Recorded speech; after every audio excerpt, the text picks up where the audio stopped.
سوال میرا یہ ہے کہ نتیجے کے اعتبار سے ہم مسلمان یہ دیکھتے ہیں کہ ہمارے گلی محلوں میں جلوس نکلتے ہیں، ان کے اندر علل اعلان تبرہ بھی کیا جاتا ہے صحابہ کرام اور رسول اللہ صلی اللہ علیہ وسلم کے وہ ساتھی کے جن کو ہم سمجھتے ہیں کہ انہوں نے دیانت سے آگے دین پہنچایا، اسی بنیاد پر قرآن و سنت ہم دیتے ہیں، ان کے بارے میں بالکل دو ٹوک انداز میں ایک نفرت آمیز توہین آمیز الفاظ اور لب و لہجہ سامنے آتا ہے۔ تو یہ مارجن تو چلے ہم دیتے ہیں کہ بھئی یہ رجحان پیدا کیسے ہوا، لیکن عملی لحاظ سے کیا کیا جائے؟ دوسرے مسلمانوں کے جذبات کو تو مجروح ہوتے ہیں، یعنی ایسے معاملے میں کیا ریاست کو کام سازی کرنی چاہیے، آگے بڑھ کے لوگوں کو محدود کرنا چاہیے کہ آپ نقطہ نظر اپنے دل میں رکھیں لیکن ہمارے صحابہ کرام کو برا بھلا نہ کریں؟ ایک یہ بات یہ ہے کہ جب کوئی نقطہ نظر پیدا ہو جاتا ہے اور اس نقطہ نظر کے حاملین پیدا ہو جاتے ہیں اور پھر وہ حاملین اپنے لیے کوئی رسوم بھی ایجاد کر لیتے ہیں، تو اس میں ایک بڑا نازک سوال یہ پیدا ہوتا ہے کہ آپ لوگوں کے اظہار رائے پر کیسے پابندی لگائیں گے۔ یہ ایک بڑا سوال ہے۔ اگر آپ اظہار رائے پر پابندی لگائیں گے تو یہ معاملہ یک طرفہ نہیں رہے گا۔ کسی دوسرے نقطہ نظر کے حاملین کو اگر فرض کیجئے کہ غلبہ حاصل ہو جائے یا کسی جگہ ان کی اکثریت ہو تو وہ آپ کے نقطہ نظر پر پابندی لگا دیں گے۔ مثال کے طور پر اس وقت 2-3 ممالک ایسے ہیں کہ جہاں پر جس نقطہ نظر کے حاملین کی آپ بات کر رہے ہیں ان کی حکومتیں قائم ہیں، تو آپ ان کے لیے یہ پھر جائز رکھیں گے کہ وہ صحابہ کرام میں جو آپ کا نقطہ نظر ہے یا میرا نقطہ نظر ہے اس کے بیان کرنے پر علانیہ پابندی لگا دیں؟ وہ یہ کہیں کہ اس سے ہمارے جذبات مجروح ہوتے ہیں، یا ہم تو ان کو معاذ اللہ غاصب سمجھتے ہیں یا ان کو منافق سمجھتے ہیں، تو اس وجہ سے ہمارے سامنے آپ اس کا اظہار نہیں کر سکتے۔ یا مثلا یہ کہیں کہ انہوں نے تو اللہ تعالیٰ کے مقرر کردہ امام کا حق چھینا تھا اور آپ ان کا ذکر خیر سے کر رہے ہیں۔ تو میرے نزدیک اس میں صحیح طریقہ یہ ہے کہ ان کی خدمت میں یا ان کے علماء کی خدمت میں بھی ادب کے ساتھ یہ عرض کیا جائے کہ وہ دوسروں کے جذبات کا خیال رکھیں، یعنی ہم ان کے جذبات کا خیال رکھیں، وہ ہمارے جذبات کا خیال رکھیں۔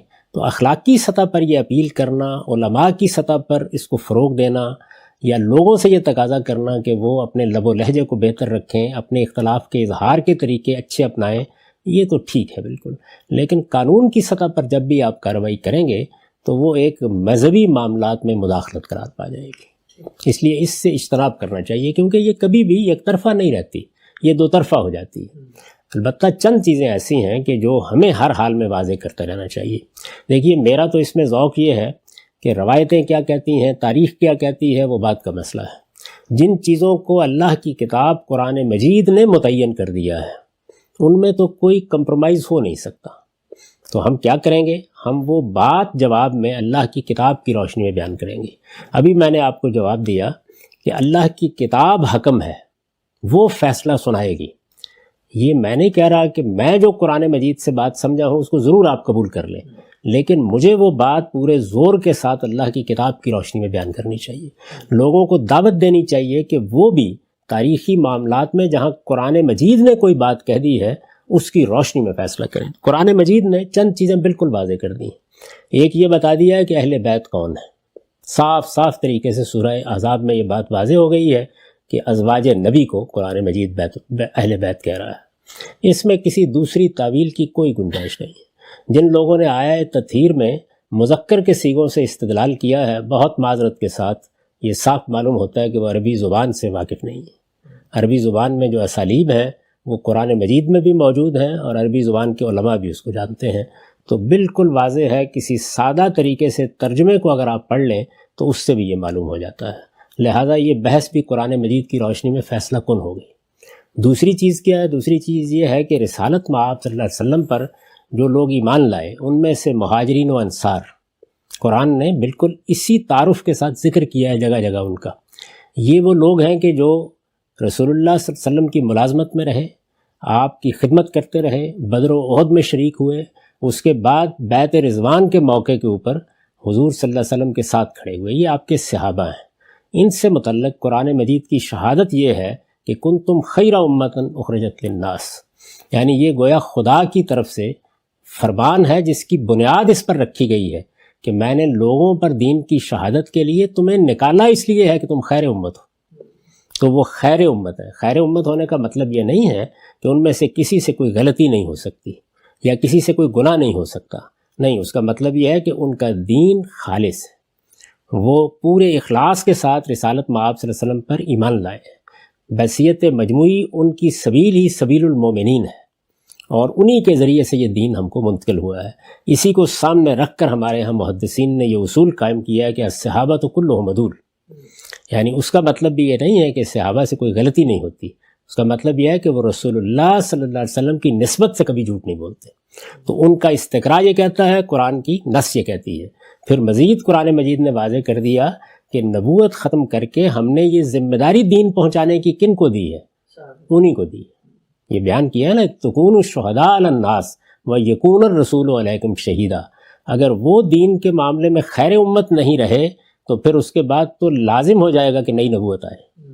تو اس لیے یہ وہ چیزیں ہیں جو قرآن کے نصوص سے بالکل واضح ہیں۔ ان کو بنیاد بنا کر، ان کو اوپر رکھ کر آپ تاریخ پڑھیے، آپ روایات کا جائزہ لیں، آپ مختلف اہل علم کی چیزوں کا جائزہ لیں، اس میں کوئی رائے قائم کریں، لیکن یہ جو قرآن مجید نے ایک فریم فراہم کر دیا ہے، اس سے کسی حال میں انحراف نہیں کرنا چاہیے۔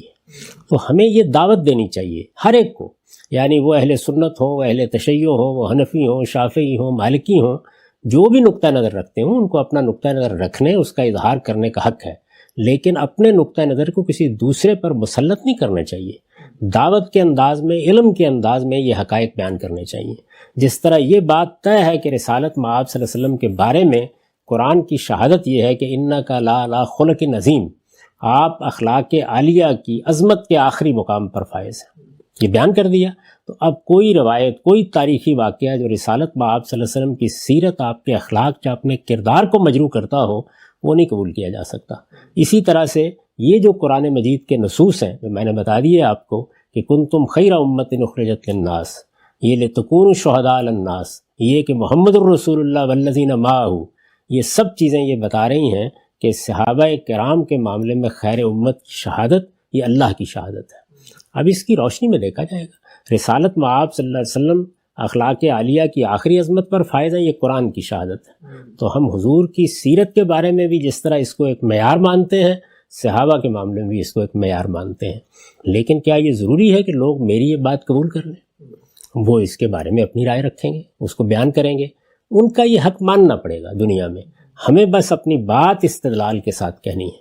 تو میں تو جب تاریخ پر گفتگو کروں یا روایات میرے سامنے آئیں تو یہ جو بنیادی چیزیں قرآن مجید نے یا آپ 4 کارنرز کہہ دیں متعین کر دیے ہیں، ان سے منحرف ہو کر کسی روایت کو قابل اتنا ہی نہیں سمجھتا۔ ٹھیک صاحب، بہت تفصیل سے ماشاءاللہ آپ نے بتایا۔ ایک بس چھوٹا سا ضمنی سوال، وہ یہ کہ آپ نے فرمایا کہ ہم لوگ ان کے جذبات کا خیال رکھیں، وہ ہمارے جذبات کا، اور ایک ایسی فضا پیدا ہو کہ جس میں آزادانہ علمی تبادلہ خیال ہو، اور قرآن کی بنیاد پر ہم بتائیں کہ صحابہ کرام کا مقام کیا ہے۔ تو مثلا ہم ان کے نظریات کا خیال کیسے رکھیں؟ اگر مثلا ایک شخص جو ہے اس کا ایک نظریہ ہے، اس کو بیان کرنے کا حق ہے، لیکن اگر وہ اپنی زبان پر کسی مقدس شخصیت کے لیے گالی لے آتا ہے یا کوئی ایسی غیر اخلاقی بات لے آتا ہے، تو اس موقع پر تو مثلا ہمارا معاشرہ، ہماری ریاست اس کو پھر متحرک تو ہونا چاہیے کہ چلے وہ کہے کہ آپ اپنا نظریہ قائم رکھیں، اس کو آپ کتابوں میں شائستگی سے لکھیں، لیکن سڑکوں پہ کھڑے ہو کے گالیاں دینا اور برے الفاظ کہنا، اس پر تو ہمیں کسی نہ کسی سطح پہ روک لگانی پڑے گی۔ دیکھیے، ریاست کی جو مداخلت ہے یہ بھی ہمیشہ صرف قانون کے اساس سے نہیں ہوتی۔ ریاست کی مداخلت کے بھی بہت سے مواقع ہیں، یعنی ریاست کے ذمہ دار لوگوں کو اللہ تعالیٰ نے اپنے قانون میں ایک منصب دیا ہے، وہ جمعے کے ممبر پر کھڑے ہونے کا منصب ہے، وہ ان چیزوں کے بارے میں وہاں تلقین کرے عالمگیر اخلاقی اصولوں کی روشنی میں، یعنی کوئی ایک خاص نقطہ نظر اپنا کے ضروری نہیں بات کی جائے، یہ بات کہ میرا ایک نقطہ نظر ہے حضرت مسیح کے بارے میں، مثال کے طور پر میں ان کو اللہ کا بیٹا نہیں مانتا ایک مسلمان کی حیثیت سے، لیکن یہاں مسیحی آبادی بھی ہے، تو مجھے ان کے جذبات کا خیال رکھنا چاہیے، اپنی بات شائستگی سے کہنی چاہیے۔ یہ اصول خود قرآن مجید نے بیان کیا اور یہ کہا ہے کہ یہ بت ہیں، اس سے بڑی کوئی چیز تو نہیں ہو سکتی۔ اللہ تعالیٰ کہتے ہیں سب سے بڑا گناہ شرک ہے، یہ کہتے ہیں کہ شرک ایک نجاست ہے، لیکن بتوں کے بارے میں بھی یہ کہا کہ جن کو یہ معبود بناتے ہیں ان کے ساتھ سب و شتم کا رویہ اختیار نہ کرو۔ تو ہمیں اپنے ان بھائیوں سے بھی یہی کہنا چاہیے کہ وہ اپنی بات کو شائستگی سے بیان کریں۔ لیکن مذہبی اختلاف ایک چیز ہے اور عالمگیر اخلاقی اصول یہ تو ہر ایک کے لیے ضروری ہے، میرے لیے بھی ضروری ہے، آپ کے لیے بھی ضروری ہے۔ آپ کو معلوم ہے کہ جن لوگوں سے میں شدید اختلاف رکھتا ہوں اور جن کی کسی بات کو قابل اعتراض نہیں سمجھتا، ان کا ذکر بھی احترام کے ساتھ کرتا ہوں۔ میرا خیال ہے کہ اس میں سب سے اچھا طریقہ یہ ہے کہ دانشور آپس میں ایک دوسرے سے بات کریں، علماء ایک دوسرے کے ساتھ بات کریں، ریاست بھی بات کی سطح پر ان چیزوں کو درست کریں. یعنی قانون کے استعمال میں بڑی پیچیدگیاں ہوتی ہیں. آپ کہتے ہیں کہ یہ چیز سب و شتم ہے، دوسرا کہتا ہے کہ یہ تو اختلاف ہے، یہ تو کسی کے عمل پر میرا تبصرہ ہے، یہ تو ایک واقعے کا بیان ہے. تو اب بڑی بحث ہو گئی نا اس میں. اس بحث کو آپ کہاں پہنچائیں گے؟ یہ کہیں بھی قانون کی سطح پر فیصل ہو نہیں سکتی. تو میری رائے یہ ہے کہ ایسے معاملات میں قانون کی سطح پر مداخلت بھی نہیں کرنی چاہیے. یعنی اس کو روایت بنانا چاہیے، تہذیبی روایت، ہمارا کلچر، ہماری ثقافت یہ بنے کہ ہم ایک دوسرے کا احترام کرتے ہیں، عزت کرتے ہیں، ایک دوسرے کے اکابر کے معاملے میں غلط رویہ اختیار نہیں کرتے. یعنی کسی قوم کا بھی کوئی مذہبی پیشوا ہے، محبت ہے اس کو اس کے ساتھ، یا عقیدت ہے یا وہ اس کو ایک جگہ دیتا ہے، ہمیں اس کا ذکر احترام کے ساتھ کرنا چاہیے. یعنی ہندوؤں کے لوگ ہوں، آخر مسلمان ہندوستان میں رہ رہے ہیں، کتنی بڑی تعداد میں ہیں، تو وہاں روز اگر ایسی زبان استعمال کریں بتوں کے معاملے میں، ایک بڑا گناہ ہمارے ہاں ہے یہ، تو اس کا نتیجہ کیا ہوگا؟ تو یہ چیز ہے جس کو میرے خیال میں سب کو ملحوظ رکھنا چاہیے. یعنی میں یہ نہیں عرض کر رہا کہ یہ اچھا رویہ ہے کہ آپ سڑک پر کھڑے ہو کر کسی کو گالی دیں، لیکن اس کو روکنے کے لیے کیا طریقے اختیار کیے جائیں؟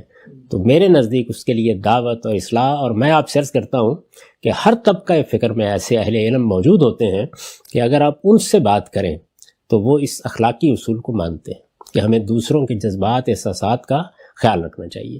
دوسروں کے جذبات احساسات کا خیال رکھنے کا یہ مطلب نہیں ہے کہ آپ اختلاف نہ کریں. آپ کو حق اختلاف ہے، یعنی آپ علمی طریقے سے اختلاف کریں. مستشرقین ہم سے علمی طریقے سے اختلاف کرتے ہیں، دوسرے مذاہب کے لوگ ہم سے علمی طریقے سے اختلاف کرتے ہیں، مسلمانوں کے مختلف گروہ اور فرقے وہ بھی آپس میں ایک دوسرے کے ساتھ علمی طریقے سے اختلاف کریں.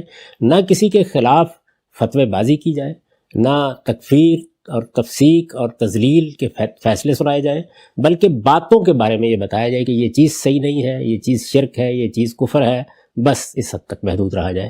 اور غلط زبان استعمال کرنا جو عالمگیر اخلاقی اصولوں کے خلاف ہے، اس کے بارے میں ہمیں بات کرنی چاہیے. ایسی چیزوں کو روکنے کے لیے اگر آپ اس سطح پر کوشش کریں گے، اور یہاں ہمارے ہاں اب میں بھی کم و بیش 50 سال کی پبلک لائف گزار چکا ہوں، جب بھی اس کی کوشش ہوئی ہے کامیاب رہی ہے. قانون کو جب بھی استعمال کیا گیا اس کے نتیجے میں فساد پیدا ہوا ہے. تو یہ کوششیں اس سطح پر ہونی چاہیے. حکومتوں کا کام صرف یہی نہیں کہ وہ پولیس بھیج کر معاملہ کریں، اس سے برتر سطحیں بھی ہوتی ہیں جن پر لوگوں کے ساتھ بات کی جا سکتی ہے. اگر وہ کی جائے تو ایسے موقعوں پر بڑی حد تک زبان کو، بیان کو، اسالیب کو کنٹرول کیا جا سکتا ہے.